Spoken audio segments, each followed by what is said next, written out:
There, Janet Fritz here for Galaxy Girl Creations, and welcome to Stretch the Sketch for August 2020. And we are using a 12 by 12 layout, and it is from Rhonda Palazzari and My Mind's Eye, and it's from 2013. So it's a really old sketch, but I thought it'd be really fun to kind of play with an old sketch this month and just try updating it maybe a little bit, or see how it's kind of fun to see how the scrapbooking has changed throughout the years, so using this old sketch trying to make an updated layout. So I am doing a double page layout as I normally do. Not always, but quite often I do a double page layout for Stretch the Sketch, and that's because I have a lot of old photos that I really want to get on the page. And these are photos from a Girl Scout trip in 2007, I believe. And I definitely wanted to get these documented. They were from a river rafting trip, and we went and stayed at our cabin up in the Sierras, and we went to the caves, and we did some rock hopping down by the river. So it was kind of a big trip for our troop, and one of our first bigger trips. And so I wanted to make sure I got it documented. And this is just the girls hanging out at our cabin, and one of the girls' moms tried some archery, and so I just wanted to get that documented. So I started out with this really pretty ombre paper, and this is a Paige Evans paper. I don't know what number it is or which collection it's from, but I really like this color, and it kind of has some periwinkle undertones to it. I don't know what you would call it, maybe indigo at the bottom there. But I really wanted to start with this color because one of the colors that's kind of carried throughout a lot of the photos is blue. Some of the girls have blue shirts on, blue pants, blue jeans. I think there's a little bit of blue in almost every photo. So that is one of the reasons I decided to use this paper. And not to mention, I know blue is not a neutral color, but it feels more neutral to me than like pink or green or something like that. Especially in this really like understated kind of color. It's not bright, it's not super bold or anything like that. It's, I don't know, maybe because it kind of reminds me of the sky or the ocean. So, and I find there's a lot of, when you're wearing jeans and stuff, you got a lot of blue on, so you might as well use some blue if you can. So anyway, I decided to go ahead and back it with this pink paper from Paige Evans also, and most of these papers are from Horizon. I just am not 100% sure about that ombre paper in the background. So I am trying to use up all of my Horizon stuff so that I can maybe buy some, take the scenic route. We'll see how that goes, but I have been working my way through it, documenting this particular trip, and I'm getting down to the end of things. So in the sketch, it has these scalloped edges that go down the bottom left-hand corner, and I decided I'm going to use my scallop punch, and I'm going to layer things up just like that. And I like how that works, and I like that I can use a lot of scraps for that. And I'm trying to find papers that go together, but the patterns are not the same size, or the colors kind of help give you more dimension, and so you can see that there's multiple layers there. I don't want anything that's like too close together in color or tone or scale of pattern, because then the layers are not going to pop out as much as I would like. Hopefully that made sense. This pink paper, it was in my scrap bin. It is definitely not from Paige Evans, but the pink matches the pink that's in Horizon, the darker pink, so I decided to go ahead and use it. And I know it does have a scallop pattern on it, but I'm not using the scallop that's on it. I'm cutting it the opposite direction. It doesn't bother me one bit. There's only a bit of it peeking out, so you really can't tell that it is a scallop. Some of these papers, like the one I'm currently punching right there, are from the 6x8 paper pad, and so there is some gold foiling on that, which I like. It adds a little extra detail or a little extra pizzazz to the layers, so that's kind of fun. This green one is also from that paper pad, I believe. Actually, this might just be out of the scraps. I bought a lot of this green because I love this color, and I really like the back of it as well, and I don't know if you can see that or if I flip it over here or not, but the back of it's really cool too. So I bought several sheets of it, and so I definitely want that color in there. There's some green in the photos as well, not necessarily that same color, but that doesn't really matter. And I don't feel like you have to completely match your photos. As long as you can maybe pull out one or two of the colors in there, it's totally fine. And sometimes I feel like going the opposite of what your photos are might even be a better option. Just, you know, I have like photos that have a really yellow hue to them or an orangey hue.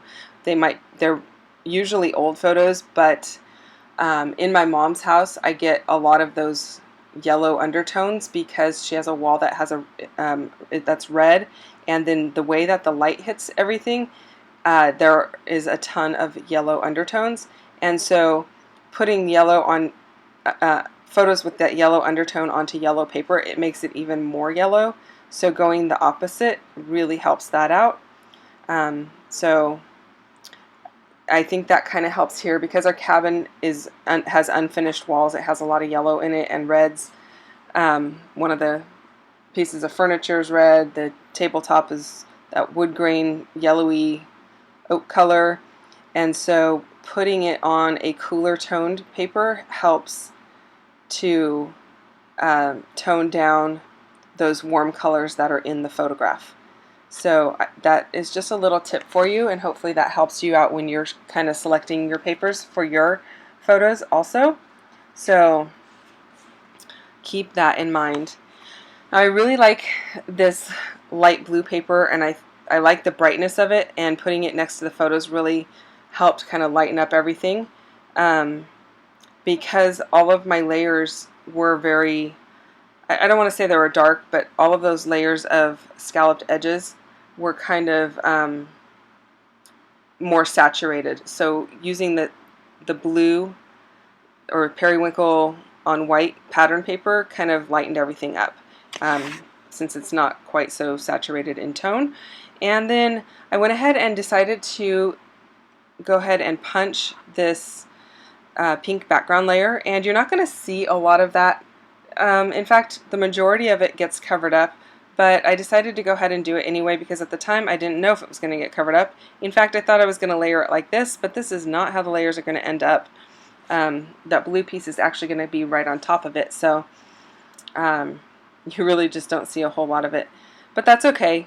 I also did ink everything with Black Soot Distress ink, and that is helping to kind of keep everything having the same feel to it. So the papers are not distressed like with a distress tool. They're just distressed with the distress ink, and that's going to help have some continuity to everything on the layout. And if you're using stuff from a lot of different collections, where this is not from a lot of different collections, but if you're using things that are from a lot of different collections, or that are from different maybe periods of time, and by that I mean some of the newer scrapbook papers look a lot different than the older scrapbook papers with regard to the feel that they have to them. Maybe some things are a little more vintagey or whatever. Sometimes you can still even mix those things together depending on what they are, just by adding distress ink to things all over your layout. Don't put distress ink all over your layout. Spit it out, Janet. Distress everything that's going on to your layout so that it kind of ties everything together. And so now I have this 18-inch acrylic ruler, and what I'm doing is I'm lining up some of these word phrases from Kelly Purkey. These are old stamp sets, but I really love them. They're great for travel especially. I think most of these are travel related. So I have lined up some phrases that say yes, please, getaway, travel, snapshot, this is seriously cool, favorite, and I'm just lining them up on there. And this is going to take the place of that edge that goes from the bottom or from the top of the layout around the right hand side and down across the bottom. It says that's where you're supposed to do your journaling. Well, I didn't want to do my journaling there. I didn't really know how much journaling I was going to do, and I probably didn't have enough to go all the way around on a 2-page layout. So I decided to stamp some words that were fitting for this particular layout. And so those are the stamps that I chose to use. And then I'm just using this scrap piece of paper to cover up the area that I don't want stamped. And you can see I just lined it up there and pressed it down, and my image did not come out perfect. I'm going to actually stamp it a second time. I should have stamped it once first just to make sure everything was like lined up how I liked it and that it was going to stamp with a good clear image, but you know, I didn't do that. Just fly by the seat of your pants and just stick it on there. That's okay. I don't mind that it has a little bit that is not perfect. And the imperfection in these layouts is what really kind of tells you that it's handmade. And I think that's totally fine. You know, I don't want the whole thing to be imperfect, but certain little things here and there I think are totally fine. And then I am also going to do it on the left-hand page, and so that is going to go just provide more continuity across both pages. And I really like how that looks, and I'm just trying to decide which way I want the text. Do I want the text facing the outside of the pink paper like I did on the other side, or do I want it facing in so that they match? I ended up doing it so the text is the bottom or the edge of the paper is kind of like forming the line underneath the text, so you would read it that way. Hopefully that made a little bit of sense. Although at the top it is not upside down. If I had followed that theory, it would have been upside down, but I didn't. So now I am going through some embellishments, trying to pull things out for the banner piece, and I've pulled out this little purple flag on the right hand lower corner. It says away we go, and it has an airplane on it. We're not flying anywhere, but you know, that's okay. We were going somewhere, so I'm going to use it anyway, whether it has the airplane or not. And then I have the heart that says favorite place, and then the circular pink piece says August. Actually, it's AUG, but that is the month that we actually took this trip in, and so I thought that was perfect. And then I've got these two little pieces from one of the papers that I've cut out, and one of them says incredible and the other one says making magic. One's in orange and one's in pink, and I like that because you can see on the left hand page I have pulled out a flower and it has a lot of orange on it, so I wanted to make sure that I pulled the orange in. Most of the other papers in the layers with the scallops and stuff, there's not really a whole lot of orange going on, but I wanted to make sure that I pulled it into my embellishment areas because I'm getting pretty low on embellishments for this particular collection, and so that orange flower is one of the last florals that I have. And so I do have a couple of pink ones in there, but there's not a whole lot left. It's like maybe 5 florals left in the whole thing. So I decided to make sure that I pulled orange into all the areas that are going to have embellishments because I'm using that orange flower. So whatever I put in this bottom right hand side, I know I want to put in that upper left hand side, something that has the same color tones so that it pulls your eye across both and so that they match. It doesn't have to be the same shape, it doesn't have to be the same piece, but I want to bring the color into that area as well. And now I'm working on doing this little banner. I have popped those pieces up onto foam tape, and I've left a little section of the top, at the top of each piece, without foam so that I can tuck that baker's twine underneath. And I did try stapling down the baker's twine first, and you saw me take it out there. I didn't really like how it was looking, so I took it out a couple of times, and I decided to put the banner pieces down first and then add the baker's twine after, and then it would be in the appropriate place at the end of each of the side of the banner. I did pop up that orange flower onto some foam. The postage stamp is not popped up, but the other flower that I'm putting in right now, the bottom of it's not popped up, but the top of it is, and that just gives a little more added dimension. And here I am tucking this piece of baker's twine under, and I'm just going to squeeze a little bit of glue under there so that it stays. And I'm not being really specific to like how much glue or anything. I'm just making sure that a little bit gets tucked under there. And I'm stapling the ends of the baker's twine, and I really like how it looks a lot better now. It looks like a more natural line for that twine to be resting in rather than doing it the opposite way. So if you have trouble with making yours look natural, lay down your pieces first and then tuck them under and see if that helps you out at all. Now I am going to switch over to the left-hand page, and there seemed to be a whole lot of room all the way over on the left-hand side, and so what I did was I decided to do that scalloped edge like I did below the photos over on the left-hand side. And I'm leaving the pieces, these are all the scrap pieces that I had, I am leaving them intentionally long, and I will cut them off at the end because I know that some of the layers that are down underneath are going to stick out on the edge, and I want them to reach the farthest left part of the page as possible. So like that, the blue striped one, you don't see it right here, but when I put it down, there's going to be a piece of it that goes all the way from the left hand side of the page to the bottom of the scallop there. It's not completely covered up by the layers above it is what I'm trying to say. And so I don't cut those off until I know exactly where I want them. So let me tell you a little bit about Stretch the Sketch. This is a monthly series that we do. We've been doing it for more than 2 years now, and there's a bunch of us that play along, and everybody's links are down below in my description box. And what we do is we take a 12 by 12 sketch. We're all usually working from the same sketch, and we either shrink it or stretch it. So you can do any size you want as long as it's not a 12 by 12, and hopefully that gives you a little bit of inspiration and shows you some different ways to use a sketch than maybe you would have thought of just by looking at the sketch by itself.